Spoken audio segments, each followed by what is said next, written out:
A Planet's Ransom, Chapter 25, 3 Traps. When I opened my eyes again, I discovered Mitch had propped me up against a tree, while he, Taylor, David, and Saeed worked over the Heritage shuttle. I hadn't thought the Evenach would leave their shuttle unattended, but they had. They'd set down a short distance away and walked in, certain they'd find us all gassed out in Su-Lynn's pod. It made me really glad Bloss, Davo, and me hadn't gone in there the first time we visited. I was torn between hating the Evenach because of the heritage or being semi-okay with them because of Sirva. And that's when it hit me. Sirva! I shouted, sitting bolt upright and then getting up as fast as I could manage. It was almost too fast, but I managed not to fall face down in the dirt and hurried over to the heritage shuttle just as quickly as my wobbly legs could take me. Mitch met me at the hatchway, looking all around as though he expected a heritage attack any moment. What is it?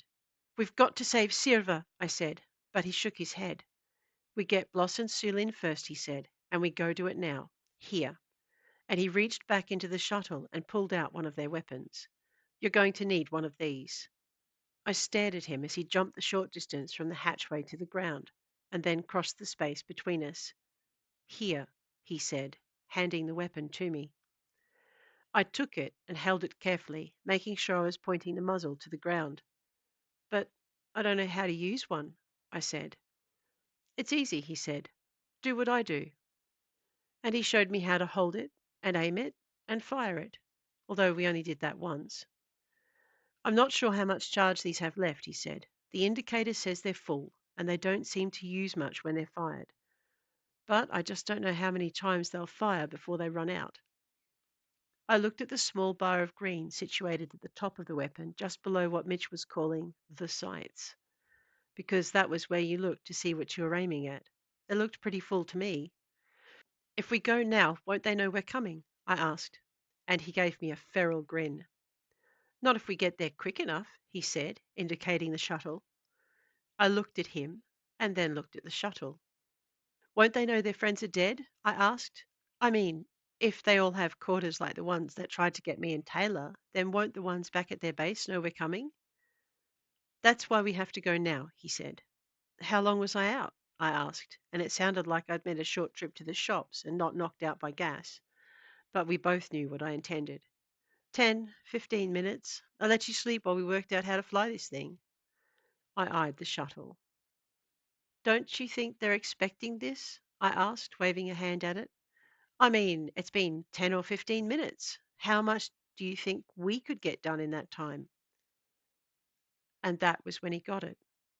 You think they want us to get on board? He didn't sound like he believed me, or maybe he just didn't want to believe me, so I pushed it just a bit further. I'm just saying, what if they've got options for when someone takes over their shuttle? He didn't like what I was saying, I could see that, but he wasn't stupid. They're hunters, I said.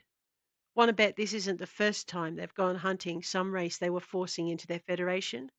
Want to bet we're the very first of their colonists to get on board one of their shuttles?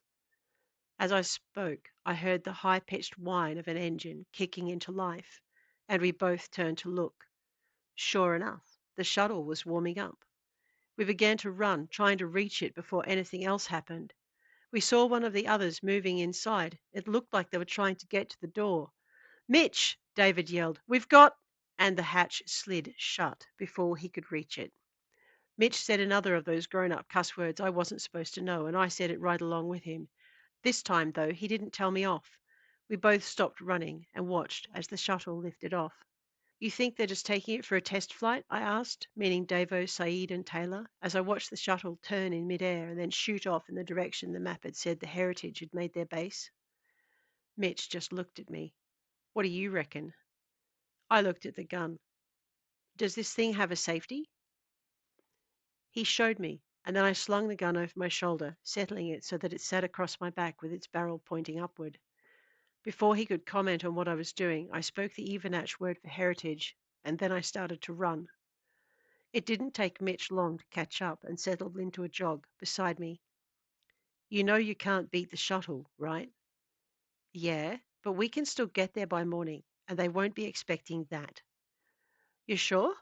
He was puffing now, but that's what you get when you try and talk while you're running. Nope, but you want to bet on them not eating our friends before we can get there? He didn't have an answer for that, so we kept up the pace. We ran for as long as we could, and then we dropped into that pattern of running 20 steps and walking 20 steps, and we kept that up for the rest of the way. I might have been tired, and I was still pretty sore, but I wasn't going to let the others get eaten. And that wasn't just because they were friends. It was because Sirva had put me in charge, and I was responsible, which, by the way, really, really sucked. This time, I made sure I could see where I was putting my feet, and I pushed it. Last time I'd made this trip, it had taken me a couple of hours to get to Taylor's pod. I'd done a bit of running then, too. This time, I ran all the way, remembering to slow down for the patches I couldn't see. I remembered the hole I'd missed the last time. I didn't want to fall down it this time, or have to try and pull Mitch out of it either. We were coming up on where Taylor's pod had been when I decided to take a break. I'll give him this. Mitch hadn't said a word to stop me the whole way, and he didn't argue now. You think they're waiting? They blew it up, so I don't think so, but I shrugged. Now that I remembered Taylor's pod had been blown up, stopping seemed kind of silly, especially now I felt really tired from the run. We probably should have kept running, I admitted, but Mitch shook his head. We should probably think about sleeping, he said, and it was my turn to disagree. We really need to get to the Heritage Base. I don't know if they'll wait.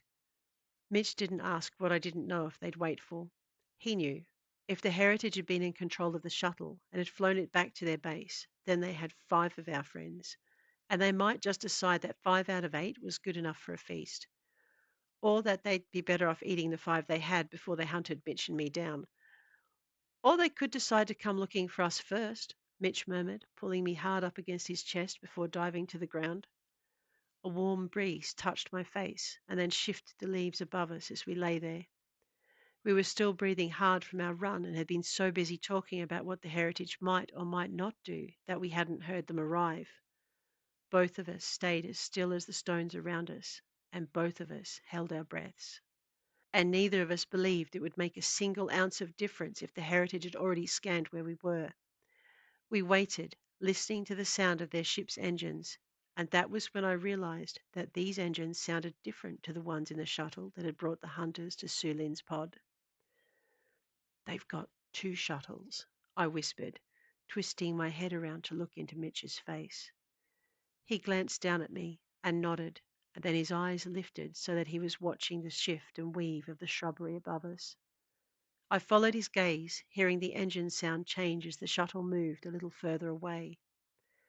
They're going? I asked, but Mitch raised his finger to his lips. I think they're split into 2 teams, he said. These guys were already here when we arrived. Fear formed a cold fist in my gut and a lump at the base of my throat. If we'd kept running, we would have run right into them. As if to confirm it, Mitch said, "It's a good thing we stopped." You think they were already in the shuttle? He waited before answering, and I knew he and I were doing the same thing, listening to the shuttle engines fade and listening for the sound of anyone who'd been left behind. Where do you think they'd wait? He asked. Wait for what? Wait if they were hoping to catch us coming into camp. That depends on the direction they thought we were coming from.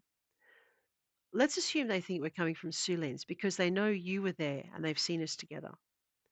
Well, that made sense. I brought up the map in my head, still amazed I had it, given Sierra's last message. There are only a dozen, and they are alone. Well, we'd accounted for 6 now, which meant there were only 6 more to go. I thought of Sierra telling me they'd been compromised and I wasn't to go there, and I figured that that was one order I was going to disobey. How many do you think they left behind? They sent 3 to collect what they thought were a sure thing, Mitch said. Who knows how they think? They could have left 1 or they could have left 4. I don't know. Huh. Well, assuming they gas the guys in the shuttle, and assuming they have someone monitoring their comms that can remote pilot that thing, I prompted, and watched the calculation in his eyes. They still need someone to watch the prisoners, he said. So, worst case scenario, I said, they keep only one guy at their base, meaning they've got the girls locked down too tight to break out or knocked out totally, so that one guy can watch them, babysit the comms, and remote the shuttle back in when he realizes his buddies just aren't coming back. Mitch picked up on my line of thought. The guy on the monitors sees us take down the three that went out to Su-Lynn's pod, and he knows that team shuttle is trapped in case humans got into it. I broke in. So he waits until you guys are aboard, but he waits a bit too long because he knows I'm with you and doesn't realize the gas worked after all. And then you get out of the shuttle. Mitch cut me off. And he panics, triggers the trap to stop them from losing the others, and flies the whole lot back to base. He paused, and I continued. But he knows he's going to need help offloading the boys from the shuttle, and he's worried the gas didn't work. So he recalls the team that's out here. I looked at Mitch, and he looked at me. So, he said, how many? I shook my head. No idea.